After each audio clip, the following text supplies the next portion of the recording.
The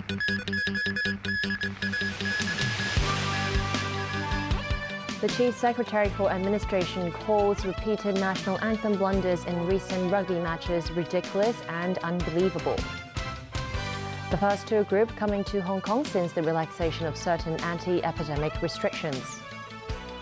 And Malaysia facing an unprecedented hung parliament following yesterday's general election.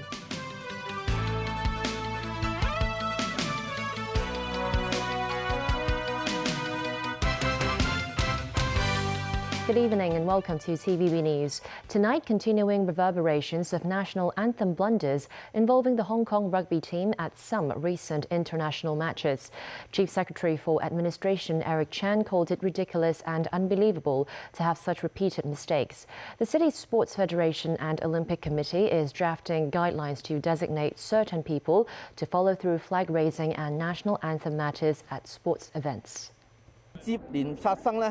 Calling the cases ridiculous, Chief Secretary for Administration Eric Chan said he had written to World Rugby demanding a thorough investigation and explanation.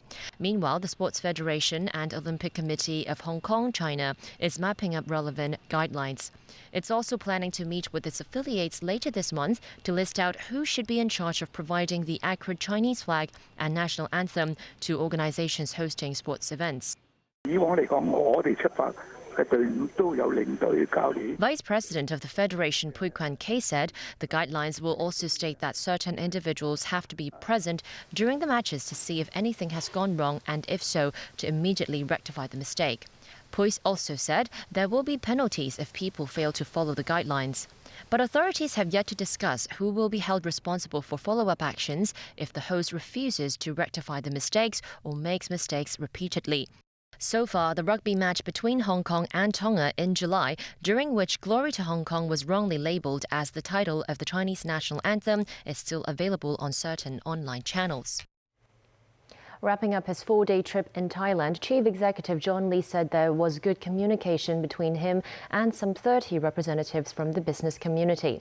He added that Hong Kong will prepare to join the regional comprehensive economic partnership in future. After the 2 days, we immediately started our promotion program to introduce Hong Kong's new era to people we met in Thailand. I once again highlighted to them the strengths and advantages that Hong Kong can offer to them, particularly after the new policies that I have introduced, which will allow Hong Kong to develop its extra strength to increase its competitiveness and advantages. They appreciate my thinking, and they would like to come to Hong Kong where their time permits. Lee said the Asia-Pacific Economic Cooperation Summit was the first international conference which he attended after he took office since July. He added that the trip offered him an opportunity to get in touch with business leaders from different regions. The first tour group coming to Hong Kong since the government lifted certain group restrictions arrived last night, but many of them were unsatisfied with the city's current anti-COVID measures. The group, which consisted of more than 40 Thai tourists, are unable to enter any restaurants until the last day of their trip due to their amber health codes, while a spokesperson from the group's travel agency expressed frustration at the difficulty of uploading the RAT information for the group. Meanwhile, the city reported 7,736 new COVID cases today. That's around 300 infections fewer than yesterday. 26 residents and staff from 17 care homes for the elderly and disabled tested positive for the virus, while 92 people were listed as close contacts. 3 schools reported clusters and have suspended designated classes for a week. Another 13 COVID patients have died, with the 5th wave having claimed the lives of 10,386 people so far. The mainland reported 24,215 new COVID cases today, surpassing the 20,000 mark for the 5th day in a row. A COVID-related death has also been reported in Beijing. Guangdong province continues to be the pandemic epicenter, reporting 9,538 new infections, with the provincial capital Guangzhou alone accounting for 9,284 cases. The city's Haiju district will extend its COVID-19 restrictions until midnight on Tuesday. Elsewhere, Chongqing City reported 4,710 cases, while Beijing reported 621 local cases. With Beijing announcing the death of a local COVID patient, the mainland reported its first COVID-19 fatality since the end of May. Elsewhere, Malaysia was facing an unprecedented hung parliament after Saturday's general election failed to deliver a parliamentary majority for any of the big parties. Anwar Ibrahim's Alliance of Hope coalition earned most seats, but not enough to form a government. Malaysia's king has asked the parties to name a leader they think can command a majority by Monday. Nazvi Karim has more. The fall of the once mighty Barisan Nasional and its former leader, the stunning rise of a new Malay-dominated party, and the result, the prospect of Malaysia's first ever hung parliament. Malaysia's 15th general election since independence, or G15, saw Anwar Ibrahim's Pakatan Harapan party earn most of the votes with 82 seats. The Perikatan Nasional, or PN bloc of former Prime Minister Muhyiddin Yassin, took 73 of the 222 parliamentary seats. However, none were able to reach the threshold of 112 needed to form a government, with Barisan Nasional coalition, who had never lost an election until 2018, claiming 30 seats. Weighed down by inflation and post-COVID economic woes, the last thing Malaysians wanted was more political turmoil. Malaysia's King Al-Sultan Abdullah has asked parties to present names of a lawmaker likely to command a majority in the lower house before 2 p.m. on Monday, with Anwar and Muhyiddin claiming to have the numbers. I wish to inform you that as a majority bloc, we have managed to get the support of MPs to form the government with a simple majority. Muhyiddin's allies include the Pan-Malaysian Islamic Party, which was the biggest winner with 49 seats. PN is hoping to form a coalition with Borneo parties, which have 32 seats, in its bid to form a government. Should Anwar's party succeed, it would mark a remarkable turnaround for the veteran politician, who is seen as a reformist. Twice he was jailed on sodomy charges he says were politically motivated, and was favoured to succeed Mahathir as Prime Minister 3 years ago, before infighting brought in Muhyiddin and then incumbent Prime Minister Ismail Sabri Yaakob. Both of the big winning parties have refused to work with each other, which means Ismail's Barisan, even at its weakest period in history, may still have a key role to play in Malaysia's political future. Nazvi Karim, TVB News. British Prime Minister Rishi Sunak made an unannounced trip to Kiev on Saturday. He vowed the UK would stand by Ukraine's side until the country has won in its fight against Russia's invasion. Sunak was greeted by Ukrainian President Volodymyr Zelensky at the presidential palace. They also inspected captured Russian tanks and other destroyed and rusting military hardware used by the invasion forces. It's Sunak's first visit to Ukraine since taking up the role of Prime Minister last month. Former British Prime Ministers Boris Johnson and Liz Truss had also met with Zelensky during their time in office. Sunak announced a new defence package worth £50 million. This year alone, we have provided £2.3 billion of military support, and we will do the same again next year. As you succeed in pushing back Russian forces on the ground, your homes, your hospitals, your power stations are being destroyed by the air. So to help you defend yourselves, we are today providing new air defence support, including 120 anti-aircraft guns, radar, and anti-drone equipment. A gas pipeline near St. Petersburg in Russia has exploded, causing a large fire visible for miles around.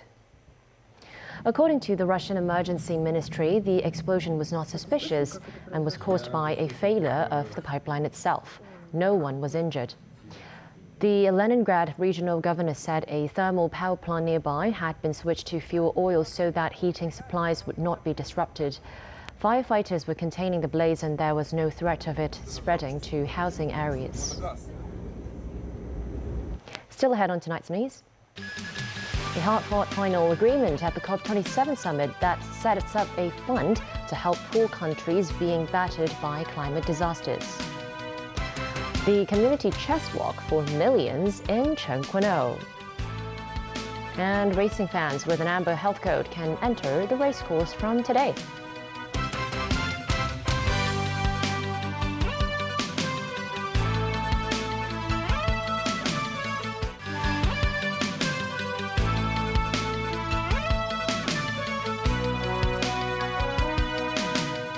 Welcome back to TVB News. Delegates at the United Nations Climate Summit in Egypt officially approved a deal on a fund for developing countries vulnerable to climate change made worse by polluting developed nations. But agreement on cutting emissions was not reached, prompting criticism from the EU delegates. Matthew Bray with more. Weary climate negotiators approved a deal early Sunday morning that sets up a fund to help poorer countries affected by climate events such as floods and storms. The Loss and Damage Fund would have to be paid for by developed nations.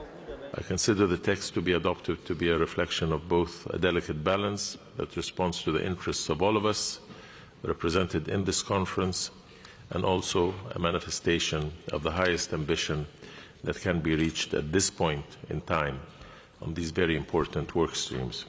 But it kicked many of the questions about who should actually pay for the fund into next year. A transitional committee would make recommendations for countries to adopt at COP28. The talks here finished well past the Friday deadline. The fund would initially draw on contributions from developed nations and other sources such as international financial institutions. The fund would be largely aimed at the most vulnerable nations, although there would be room for middle-income countries that are affected by climate events to get aid. The other big issues of an overall temperature goal, emissions cutting, and the gradual phasing out of hydrocarbons were kicked down the road. A watered-down deal called for the phase-down of unabated coal power and phase-out of inefficient fossil fuel subsidies. The Europeans didn't like it. It's not as strong as we would like it to be, but it does not break with Glasgow. Because it's complete, but it doesn't raise ambition at all. It does not raise ambition further, and that's something we have to work with towards COP28. The agreement includes a veiled reference to the benefits of natural gas as low-emission energy. Despite many countries calling for a phase-down, the EU climate chief put it more bluntly. But I urge you to acknowledge, when you walk out of this room, that we have all fallen short in actions to avoid and minimize loss and damage. We should have done much more. Our citizens expect us to lead. That means far more rapidly reduce emissions. The fund, however, dominated the proceedings and was greeted as a win by those who see it as reparations. Matthew Bray, TVB News. Back locally, speaking to TVB News, the city's development minister said it will be difficult to boost housing supply in the short term. The government has released for the first time our 10-year forecast of formed land, or what we call spade-ready sites. And that will amount to some 3,200 hectares. We also have a lot of land coming from the rezoning of individual sites and the rezoning of individual brownfield clusters, and also the Dongchong New Town extension, which is already under construction. Asked whether future housing supply will drive down prices further, Lin said there are many factors affecting home prices, such as public sentiment and interest rates. Lin added she will speed up the process of vetting and approving private lands, adding authorities are taking care of the needs of different sectors, not to control home prices. The Community Chest New Territories Walk for Millions took place this morning in Chengquanou. Participants were able to walk on the Cross Bay Link Bridge that has yet to open to traffic. The event was also the Community Chest's first in-person walkathon since the outbreak of the COVID-19 pandemic. Timothy Lee reports. Making a strong comeback, the Community Chest held its New Territories Walk for Millions this morning. The launch of the walk was officiated by Chief Secretary for Administration Eric Chan. Some 15,000 people participated in the walkathon. Starting from the junction of Po Yap Road and Poshan Road, the entire walk covered a distance of around 6 kilometers and took approximately 1.5 hours to complete. Before starting the walk, participants had to use the Leave Home Safe mobile phone app to scan the venue QR code, show their vaccination passes, and submit a health declaration form. Many also gathered at the photo-taking hotspots at the entrance of the Cheung Kwan O Lambton Tunnel, as well as the Cross Bay Link, which connects the Cheung Kwan O Industrial Estate with the tunnel. Reaching the middle part of the bridge, participants were rewarded with a view of the Cheung Kwan O Town Center and Hung Fa Chun at Hong Kong Island East at a distance. Many who came expressed excitement and appreciation for this year's Walk for Millions. It is very refreshing and the climate is also very good. I'm enjoying this. I think it's an exciting event. It's very nice to be part of the opening of the bridge and be one of the first ones to walk it. It's very surreal being on a pathway where lots of cars are going to drive on. The view was awesome. It was a great day. Participants in this year's Walk for Millions were the first to step foot on the Cross Bay Link, a new bridge that will improve transportation for residents in the Cheung Kwan O area. Funds raised in this charity event will be distributed among more than 20 agencies providing family and child welfare services. Timothy Lee, TVB News. Since the government further eased anti-COVID rules in the city, the Hong Kong Jockey Club also amended its regulations, enabling racing fans with an amber code to enter the racecourse from today. Additionally, walk-in admissions are also allowed for the first time since the outbreak of the pandemic in 2020. Today, there were more than 12,000 people in Sha Tin Racecourse, with turnover of more than $1.6 billion, according to the Hong Kong Jockey Club. Christy Khan reports. Racing fans who would like to watch horse racing in person at the racecourse no longer have to make a prior booking online. From today, the public is allowed to enter the racecourse after paying the entrance fee, including amber code holders. Although visitors do not need to present their vaccination records, they are still required to scan the Leave Home Safe QR code upon entry. Some racing fans said more people were noticeably in the venue after the new measure took effect today. And some also said the new arrangement enabled them to go to the racecourse easier than in the past. I really appreciate what they've done is the new arrangement. Before we used to need like booking online, and then we need to see whether the seat is left enough or not for us, and we are happy to be here right now. Separately, outdoor food stores inside the racecourse reopened today after a long closure due to the COVID pandemic. People, including those who are amber code holders, are allowed to eat and drink outdoors for the first time. Despite the eased regulations, everyone in the racecourse still has to comply with the mask mandate and other social distancing measures. Racing fans can also enter the Happy Valley Racecourse with a prior booking starting Wednesday. The beer garden and live performance will be back as well. Christy Khan, TVB News. Beijing said it is open to a meeting with the U.S. Defense Secretary on the sidelines of a regional security forum in Cambodia this week. Chinese Defense Minister Wei Fenghe and his U.S. counterpart Lloyd Austin previously confirmed separately that they would attend the forum with Southeast Asian countries. The forum, called the ASEAN Defense Ministers Meeting Plus, is set to take place on Wednesday. A meeting would represent the first high-level military exchange between the two countries since China halted regular dialogue between military commanders in August. That was in retaliation for U.S. House Speaker Nancy Pelosi's visit to Taiwan. Turkey launched airstrikes over several towns in northern Syria on Saturday, according to U.S.-backed Kurdish-led forces. Northern Iraq was also allegedly targeted. The airstrikes occurred a week after a bomb rocked a bustling avenue in the heart of Istanbul, killing 6 people and wounding over 80 others. Turkish authorities blamed the attack on the outlawed Kurdistan Workers' Party and Syrian Kurdish groups affiliated with it. The Kurdish militant groups have denied involvement. The airstrikes targeted Kobani, a strategic town near the Turkish border that Ankara had previously attempted to overtake in its plans to establish a safe zone along northern Syria. That's the news. Thanks for watching.